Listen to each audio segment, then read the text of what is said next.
Number 2, affection. Expressing care and closeness through physical touch and actually saying, I love you.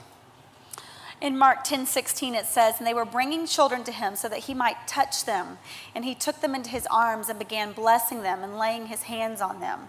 And I love this. I tend to be very affectionate, and I love to show affection, and I had to teach Hans how to show affection. But I love that my Savior was affectionate and that he touched people. I love that when he was here on this planet, he could have just zapped you and healed you. He could have done it from afar, but he didn't. He engaged with people and he put his hands on them and he touched them. I think this is an example for us. And even though he's not here to touch us right now today, he's given us a significant other and other people in our lives that we can touch and show affection to. And sometimes just the most appropriate thing to do in a situation is just to hug someone. Sometimes when I'm losing it or having a moment, Hans can just look at me and instead of saying anything, just grab me and hug me. And that affection, it does something to our hearts. It meets a desire that I have. And, well, you tell them about the NSA. It includes sex, but it's not only sex, guys, okay? Like, it includes sex, but it's not only sex. In fact, I would say that on the scale that this is more about what I want to call NSA.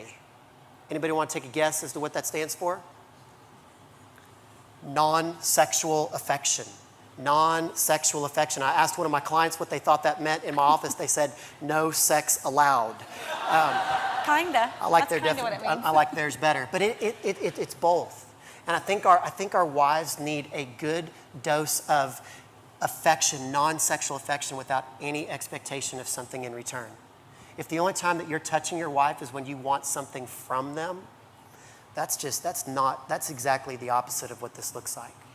This is more about giving with the attitude of serving your spouse, whether that's a back rub or I can't even say that, I do it so infrequently.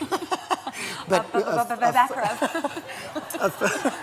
A foot rub or whatever that might look like, non-sexual. Well, and something else I love that he does, you do this when we're like in church or wherever we are, if we're praying, he'll grab my hand. That's affection. It's bringing us together. It's reminding me that we're in this together, even if we're fighting. Like, when you show up to church and you're fighting. I love when he leans over and grabs my hand, and it's just like, it's going to be okay. We're here, and we're together, and we're going to join in. It's affection. I love it. Yeah, it's good.